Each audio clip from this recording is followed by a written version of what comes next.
अऊज़ु बिल्लाहि मिनश्शैतानिर्रजीम बिस्मिल्लाहिर्रहमानिर्रहीम अल्हम्दुलिल्लाहि रब्बिल आलमीन वस्सलातु वस्सलाम अला सय्यिदिल अंबिया'i वल मुरसलीन अला अत्तय्यिबीन वल लअनतु दाइमतु अला अअदाइहिम अजमईन मिनल आन इला क़ियाम यौम रब्बि इश्रह ली सदरी व यस्सिर ली अमरी वहलुल उक़दतम मिन लिसानी यफ़क़हू क़ौली आमीन रब्बल आलमीन अल्लाहुम्मा सल्लि अला मुहम्मद व आलि मुहम्मद व अज्जिल फ़रजहुम वहशुरना मअहुम। फ्रेंड्स फोरम की रमज़ान दीनियात क्लास के लिए ये लेक्चर रिकॉर्ड हो रहा है और 8 क्लास का ये 18th लेक्चर है। पिछली क्लास में हमने मसला नंबर 122 कंप्लीट कर लिया था और पाक चीज़ नजिस कैसे होती है ये टॉपिक हमारा चल रहा था। आज मसला नंबर 123 से हमारी डिस्कशन स्टार्ट होगी और मसला नंबर 123 में एक जो हमें बात बता रहे हैं वो ये है कि इससे पहले कि मैं मसला नंबर 123 की बात डिस्कस करूं, एक छोटी सी बात आपको पहले से मालूम है उसको याद दहानी करवा रहा हूं ताकि क्योंकि मसला नंबर 123 उससे रिलेटेड है और वो ये है कि आप लोग पहले से जानते हैं कि पानी की दो अक़साम होती हैं, एक होता है मुतलक पानी और एक होता है मुज़ाफ़ पानी। मुज़ाफ़ पानी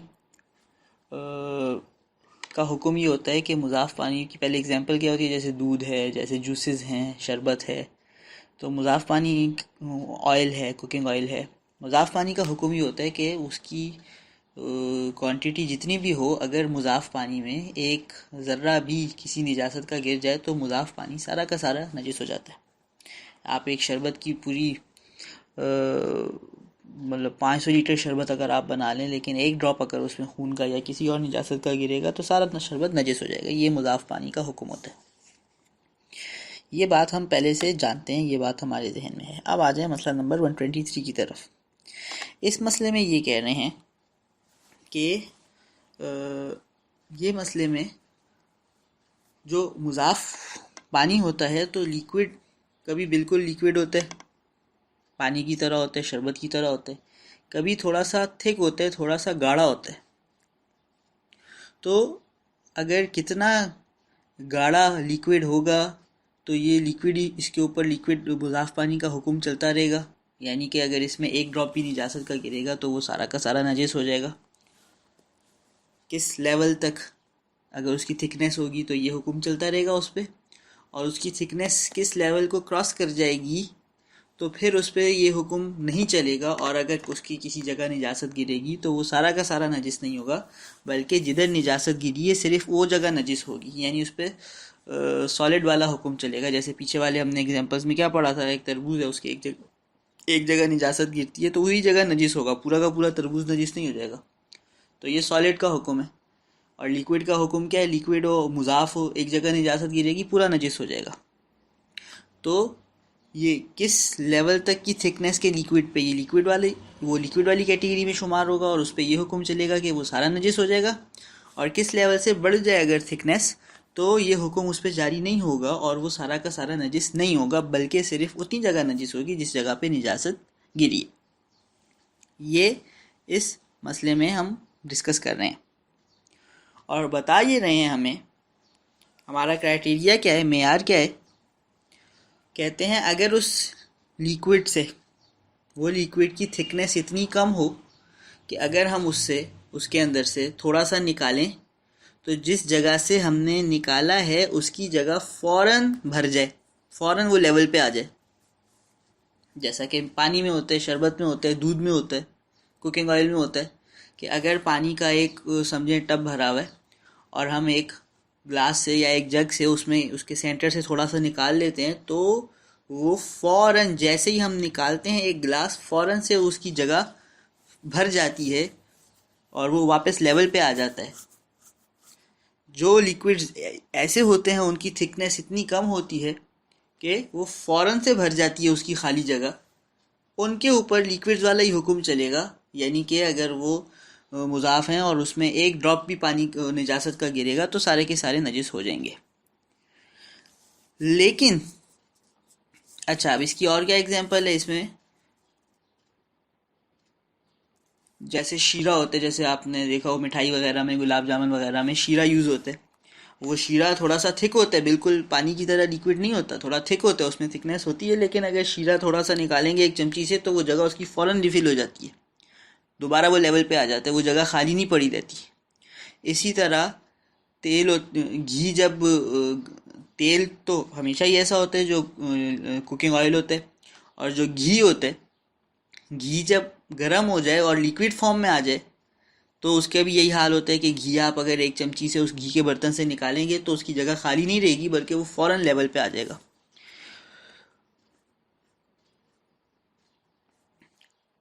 और दूसरी सूरत क्या है कि इसकी थिकनेस इतनी ज़्यादा हो कि जब हम उसके अंदर से थोड़ा सा निकालें, थोड़ा सा एक चमची या एक ग्लास से निकालें तो उसकी जगह खाली रहे, और थोड़ी देर कम, यानी हो सकता है खाली रहे और भरे ही नहीं।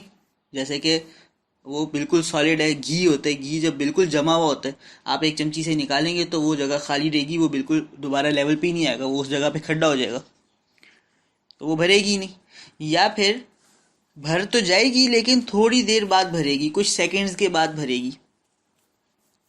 अगर वो इतना गाढ़ा है कि हम जब उसमें से थोड़ा सा निकालेंगे तो जो उसकी जगह है बर्तन में वो इब्तदाई तौर पे खाली हो जाएगी और हमें खाली हुई नज़र आएगी, अगरचे चंद सेकंड्स में वो दोबारा भर जाएगी। वो गाढ़ा है और उसको भरने में देर लग रही है। अगर इतना ये गाढ़ा है जो हमारे पास चीज़ है, तो फिर इसके ऊपर वो लिक्विड वाला हुक्म नहीं चलेगा कि जैसे ही निजासत गिरेगी वो सारा का सारा नजिस हो जाएगा, बल्कि ये हुक्म चलेगा कि जहाँ पर निजासत गिरी है सिर्फ वो हिस्सा नजिस होगा, उसके दाएं बाएं का एरिया बाकी सारा पाक रहेगा।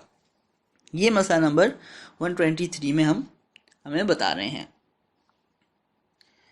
मसला मैं बुक से पढ़ रहा हूँ। लिखते हैं, जब शीरे तेल के साथ उन्होंने ब्रैकेट में लिखा हुआ है तेल घी, यानी घी भी जब लिक्विड हो जाता है, जब पिघला हुआ होता है घी, एक दफ़ा जब ठंडा हो जाता है तो जम जाता है, फिर वो सॉलिड बन जाता है, वो सेकंड कैटेगरी में चला जाएगा, जो पूरा का पूरा नजिस नहीं होगा। लेकिन घी जब गर्म हुआ होता है तो वो लिक्विड बन जाता है तेल की तरह। तो शीरा जो कि मिठाइयों में यूज़ होता है, तेल घी या ऐसी ही किसी और चीज़ की सूरत, यानी उसकी फॉर्म ऐसी हो कि वो लिक्विड फॉर्म हो थोड़ी, कि अगर इसकी कुछ मिकदार निकाल ली जाए तो इसकी जगह खाली ना रहे। जब हम थोड़ी सी चमची से थोड़ा सा निकाल लेंगे इस ऑयल के बर्तन से, तो उस ऑयल की जगह जो हमने चमची से निकाले खाली नहीं रहेगी, फ़ौरन भर जाएगी और वो फ़ौरन लेवल पे आ जाएगा। इसकी जगह खाली ना रहे, जब ऐसा होगा तो हुक्म क्या है? तो जूं ही वो ज़र्रा भर भी नजिस होगा, सारे का सारा नजिस हो जाएगा। जैसे वो एक पॉइंट से नजिस होगा वो पूरा का पूरा नजिस हो जाएगा, क्योंकि ये मुज़ाफ़ पानी है। मुज़ाफ़ पानी में एक ज़रा भी निजासत गिरेगी तो उसके सारे के सारे को नजिस कर देगी। ये हो गई पहली सिचुएशन जिसमें लिक्विड वाला हुक्म चलेगा। दूसरी सिचुएशन जिसमें लिक्विड वाला हुक्म नहीं चलेगा, लेकिन अगर इसकी सूरत ऐसी हो, इसकी फॉर्म ऐसी है कि बिल्कुल लिक्विड सा नहीं है बल्कि थिक है। कितना थिक है? इसकी सूरत ऐसी हो कि निकालने के मकाम पर जगह खाली रहे, जब हम चमची से थोड़ा सा निकालेंगे तो वहाँ पे जगह खाली होगी और हमें नज़र आएगी। हाँ, हो सकता है चंद सेकंड्स बाद भर भी जाए, अगरचे बाद में पुर ही हो जाए, बाद में वो भर जाए और वो वापस लेवल पे आ जाए, लेकिन शुरू में हमें उसकी जगह, जब हमने निकाला है चम्मच से उस चीज़ को, तो जगह खाली हुई हमें नज़र आ रही है। ऐसी सूरत में तो सिर्फ वही हिस्सा नजिस होगा जिसे निजासत लगी है, सिर्फ उतना एरिया नजिस होगा, बाकी का सारा जो एरिया है वो पाक रहेगा। इसकी एग्जांपल, लिहाजा अगर चूहे की मेंगनी, चूहे का फुजला, और चूहे का फुजला नजिस होता है, इसमें गिर जाए तो जहाँ वो मेंगनी गिरी है वो जगह नजिस है। मिसाल के तौर पे घी सॉलिड फॉर्म में था और किसी चूहे ने आके उसके ऊपर से क्रॉस होते हुए वहाँ पे उसका फुजला गिर गया, उसने पाखाना कर दिया, तो जिस जगह पर चूहे का फुजला पड़ा हुआ है घी के, और ये घी थिक है, ये लिक्विड फॉर्म में नहीं है, सिर्फ घी का वो एरिया नजिस है, वो एरिया अगर निकाल के फेंक दिया जाए, बाकी जो घी है वो पाक होगा, और बाकी पाक होगी, सिर्फ वो जगह नजिस और बाकी पाक होगी। ये मसला नंबर 123 में हमें बता रहे हैं। मसला नंबर 124 में जो हम बात डिस्कस करने जा रहे हैं वो ये है कि सिचुएशन क्या है। सिचुएशन ये है कि मिसाल के तौर पे मक्खी, मच्छर या इस किस्म के जो छोटे मोटे हशरात होते हैं, इंसेक्ट्स वगैरह होते हैं, ये किसी नजिस चीज़ के ऊपर बैठे जो कि गीली हो,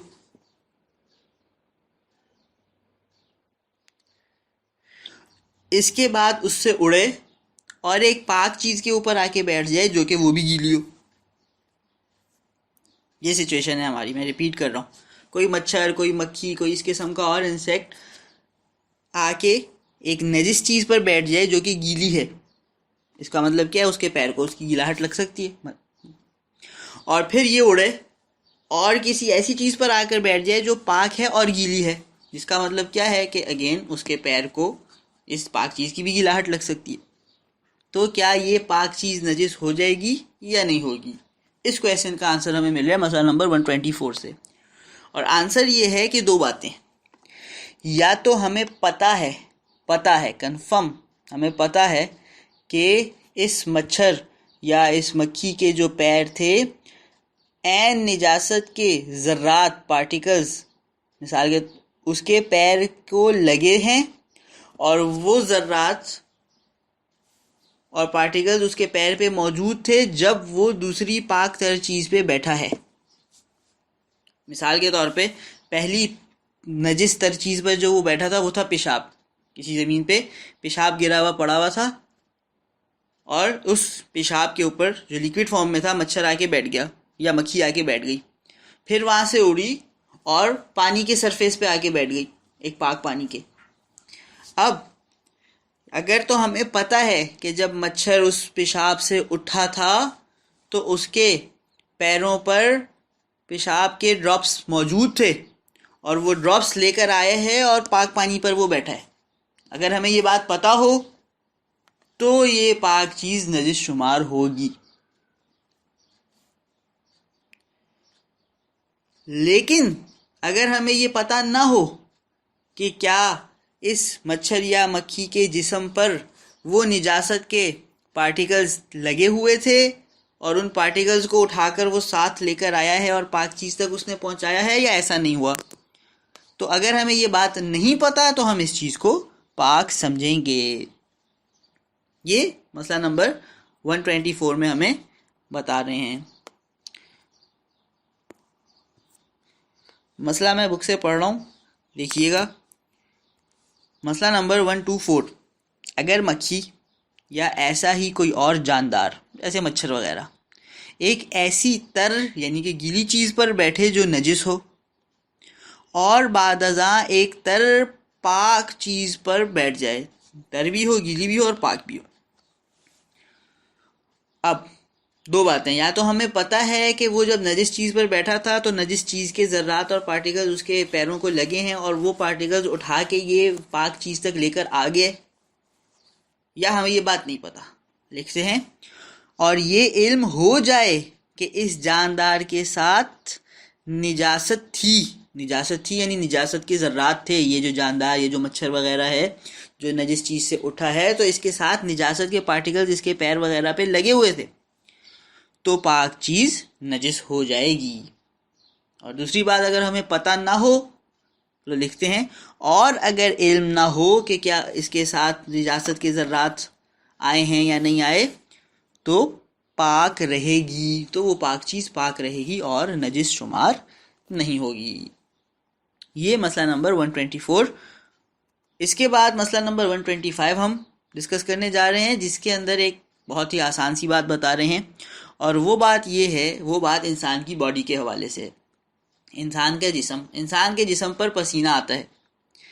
अब अगर इंसान के जिस्म का कोई हिस्सा नजिस हो, इंसान के जिस्म का कोई हिस्सा नजिस है, लेट्स सपोज मेरे सीने का एक स्पेसिफिक पॉइंट है, मुझे पता है कि ये जगह नजिस है और मुझे सीने पर पसीना आना शुरू हुआ, तो अगर जो मेरे बॉडी का पसीना उस जगह तक टच ही नहीं, उस जगह को टच नहीं करेगा, वो सारा का सारा पसीना पाक रहेगा और वहाँ कोई निजासत नहीं फैलेगी।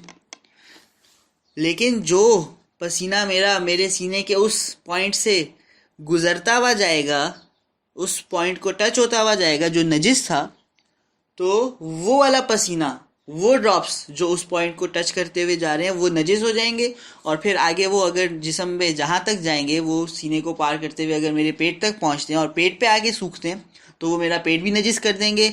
या अगर मैंने बनियान पहनी हुई है या शर्ट पहनी हुई है और वो ड्रॉप्स जो नजिस हो चुके हैं मेरे सीने को लगने के बाद वो मेरी बनियान या मेरे शर्ट को लगते हैं तो फिर उसको भी नजिस कर देंगे।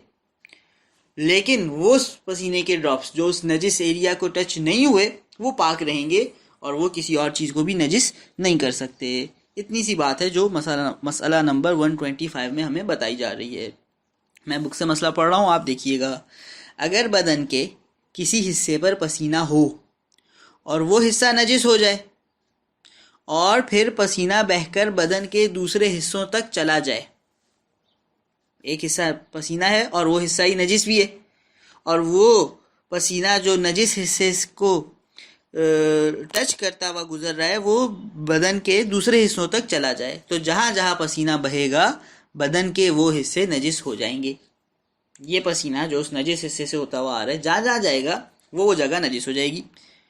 लेकिन अगर पसीना आगे ना बहे तो बाकी बदन पाक रहेगा। वो पसीना आगे ना जाए, वो पसीना नजिस पॉइंट तक आके नजिस पॉइंट पे रुक जाए तो वो पसीना तो नजिस है, वो नजिस पॉइंट भी नजिस है, लेकिन आगे का बदन पाक नहीं होगा जहाँ ये पसीना नहीं जा रहा। लेकिन अगर पसीना आगे ना बहे तो बाकी बदन पाक रहेगा। ये मसला नंबर 125 हमारा हो गया कंप्लीट, और इंशाल्लाह कल की क्लास में हम मसला नंबर 126 से डिस्कशन को आगे बढ़ाएंगे। वल्हम्दुलिल्लाहि मौलाना रब्बिल आलमीन।